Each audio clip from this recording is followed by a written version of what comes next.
Oke teman-teman, jadi hari ini tanggal 6 Agustus tahun 2023. Ini teman-teman bisa lihat ya. Ini tanaman musangking, durian musangking yang subur ya teman-teman, bisa lihat dari warnanya hijau royo, daunnya juga lebar-lebar. Ini ada Pak Garis.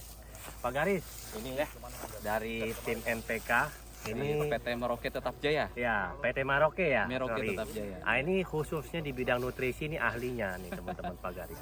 Ini lulusan dari Unpad, bukan belajar, jadi udah sarjana lah. Sarjana. Jadi saya anjurin mesti ada ambil S2 lah harus, ya.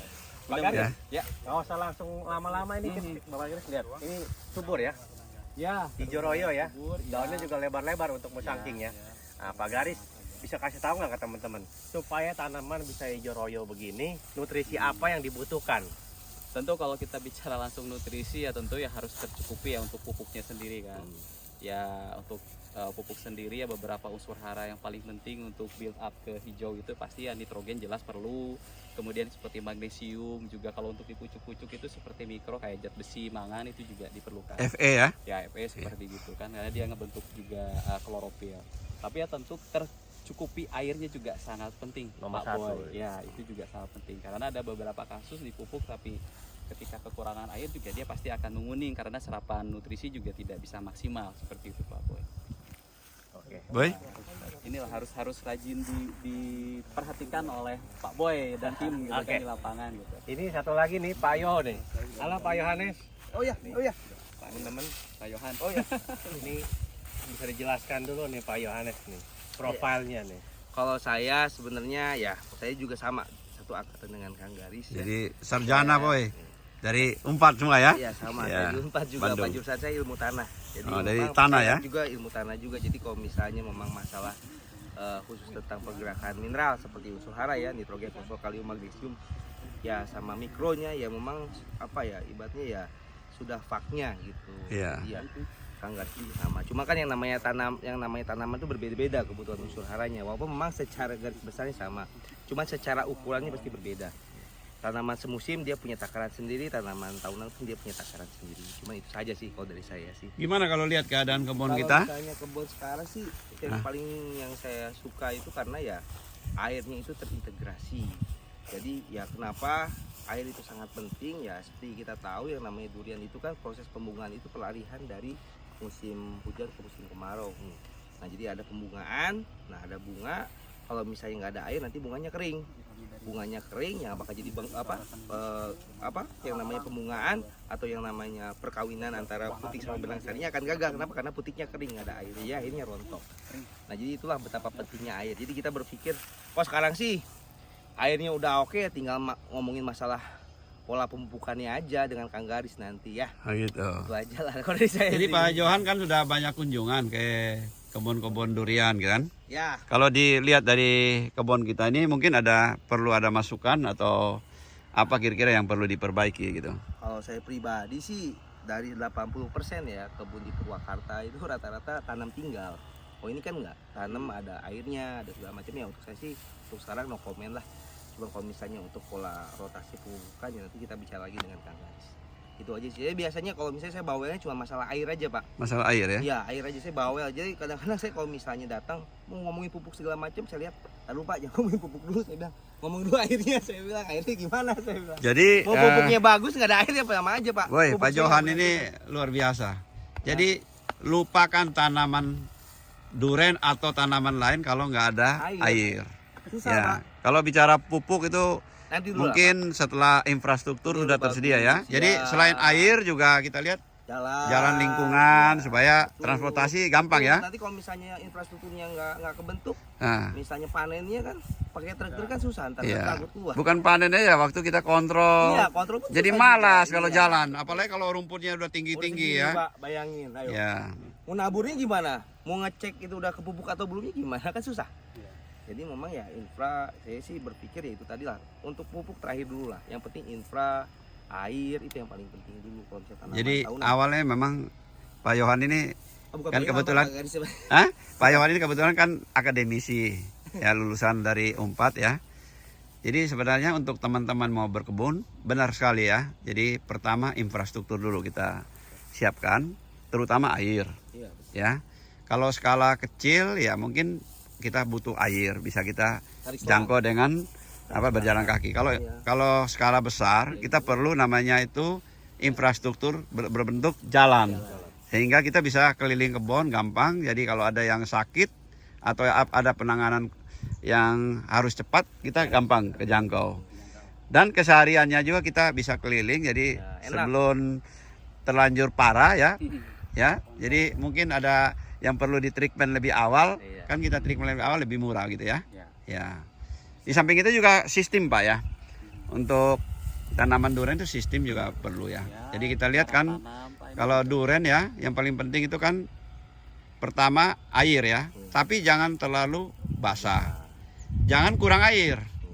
Sama nutrisi 3 ini ya. Jadi infra juga Pak jalan Pak. itu yang itu untuk tanamannya sendiri. Jadi perlu air, perlu nutrisi gitu ya. Nah, jadi untuk tanaman durian banyak yang bilang sulit. Ya sebenarnya kalau kita terapin, kita mau coba-coba ini, ternyata ini ya ini baru awal ya Pak ya. Baru awal udah begini, tapi kita udah punya percontohan yang di Serpong. Jadi udah pernah berbuah juga. Jadi kita udah pernah alami beberapa kali gagal. Ya itu kita belajar dari situ. Kata Pak Catur yang sudah belajar juga sering kesana kesini di Malaysia itu terkenalnya Pak, durian itu kuncinya ABCD. Apa itu? A itu air tercukupi, B itu baja. Baja itu orang pupuk. Malaysia, iya. Pupuk. Nah. Orang sini bilang ya pupuk. Pupuk, Orang ya. sini bilangnya kan baja. Harusnya pupuk Pak. Kemudian C itu cahaya matahari. Jadi maksudnya kalau ini dataran rendah, cahaya matahari full ya. Makanya kalau dataran tinggi kan mungkin agak redup atau apa. Kemudian D yang terakhir ya tentu tadi duit yang Duit, ya. Jadi tanam durian itu ya kalau misalnya setengah-setengah, kalau ngebiayain mungkin 1 tahun itu 1 pokok bisa sampai 1 juta mungkin ya. Terus bakar uangnya 1 juta 1 pokok, terus anggap kita berbuah itu mulai 5 tahun itu kan, kalau 1 hektar aja udah buang uangnya ya 5 juta kali 100 pokok kan berapa gitu kan. 100 juta per hektar. Harapannya tapi panen pertama kedua itu udah bisa kembali. ABCD ya. Jadi sebenarnya benar ini, kita juga banyak belajar juga dari Thailand kita lihat, dari Malaysia kita lihat. Jadi Thailand itu mereka udah punya pengalaman kira-kira 200 tahun yang lalu. Dan mereka ya tanamnya mungkin dari sistem sayur ya, bedengan ya. Sebenarnya di Thailand juga sistem busut yang dibilangin di Malaysia kan sistem busut ditekankan ada ini busut, tapi di Thailand juga mereka selalu tanam di atas kayak model bedeng sayur.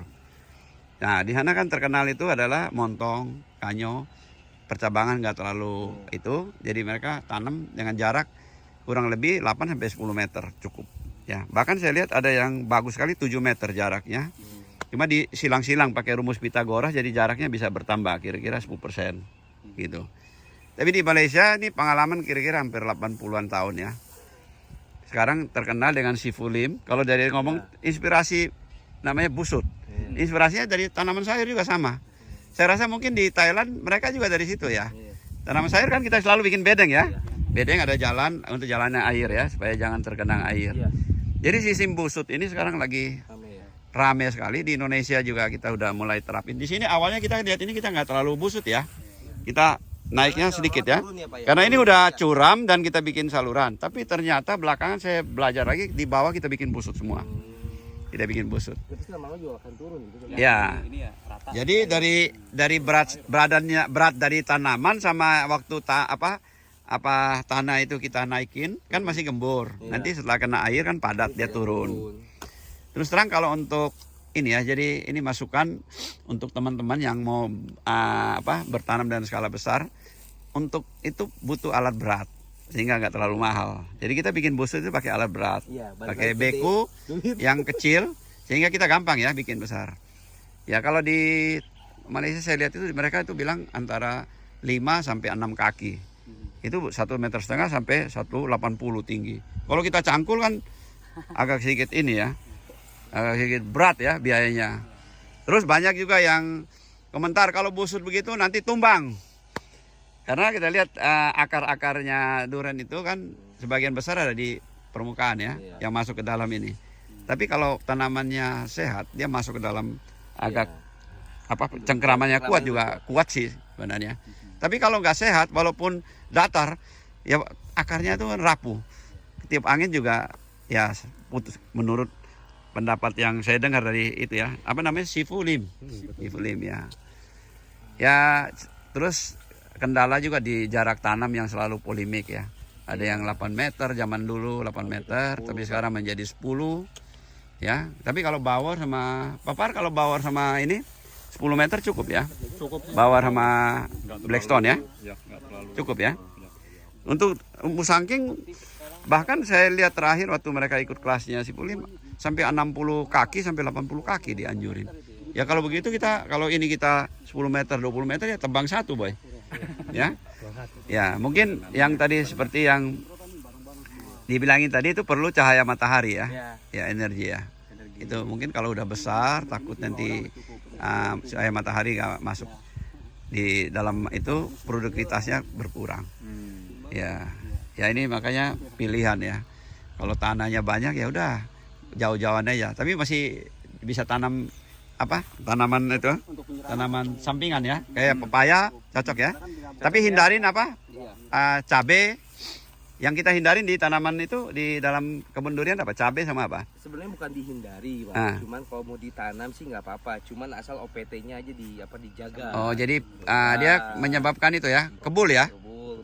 Biasa tahu, saya ada beberapa rumor nih Kang Garis. Ya. Katanya kalau misalnya kita selang dengan tanaman pisang itu, katanya pisang itu mengundang ini Phytophthora parasitica, benar nggak itu? Ya, kalau airnya terbuang kayak gitu. Tapi kan ya kalau dia baik dari drainasenya nggak masalah, karena si pisang ini kan dia juga ngumpulin air kan, jadi kelembaban di tanah lebih terjaga. Gitu. Ada beberapa pisang, ya beberapa rekomendasi kan ada kayak pisang pepaya seperti itu. Nah itu. Kalau pisang mungkin kita tanam agak jauh aja. Kalau dia lembab ya jadi asam tanahnya. Ya tergantung ya ini kita pH tanahnya kita nggak tahu ya berapa. Kemarin udah dicek pH tanah? Ya. Ada yang 6,5, ada yang 7. Ya. Rata-rata. Jadi sebenarnya untuk durian paling cocok itu 6 ke 6,5. Masih bisa bertumbuh baik 5 sampai 7. Ya, 5. Kadang-kadang ada yang tanya apa itu pH. pH itu potential of hydrogen. Itu untuk mengukur kadar keasaman sama kebasahan. Ya. Jadi skalanya dari 0 sampai 14, netralnya 7. Jadi kalau duriannya 6,5 sampai 6 sampai 6,5, 5 sampai 7 oke. Ya. Tapi untuk manusia beda, Pak. Ya. Manusia di darah manusia itu kira-kira 7 sampai 7,45. Ya. Kalau dalam usus kita itu kan asam, makanya selalu orang bilang asam lambung. Ya, asam lambung. Kita perlu makan yang agak basah. Jadi kalau kita makan di restoran Korea ya ini kita berbagi-bagi aja ya. Kita selalu makan daging ya Pak ya. Selalu kita lihat ada bawang putih, ada sayur-sayuran. Itu untuk kenapa bawang putih itu pH-nya lebih dari 7, daging pH-nya di bawah 7. Ya tergantung daging, ikan, mungkin daging sapi, mungkin ada antara 4 sampai 6 ya. Kalau bawang putih itu antara 8 sampai 10 tergantung jenis bawang ya. Jadi untuk netral. Jadi zaman dulu di Jepang sama di Korea itu mereka udah temuin makanan yang namanya makanan kesehatan itu dari alam sekitar. Ya yang sekarang bukan obat-obatan ya tuh yang dipakai, tapi dari makanan alam begitu. Jadi organik itu. Makan obat mending makan makanan. Makan makanan ya. Ya ini sebenarnya kita cuma berbagi kalau kebetulan bisa benar bisa diikutin ya. Jadi saya bilang ini kebun kita ini sebenarnya awal kita bikin kita ini belum terlalu banyak Pak pengetahuannya. Cuma ini tiap kali saya datang sini bicara sama Unang, ini infrastruktur Unang yang bikin awalnya. Jadi dia juga punya pemikiran begini. Kayak kita punya sistem drainase ini kita juga pikir sendiri bukan ngikut yang di ini. Tapi saya kebetulan memang di teknik ya. Di teknik sipil ya berkecimpung itu. Saya juga ngajar jadi dosen ya. Jadi di sini saya bilang sama Unang awalnya kita kalau buat supaya jangan terlalu banyak salah, suplai air dari sumber air itu kita pakai 3 in semua.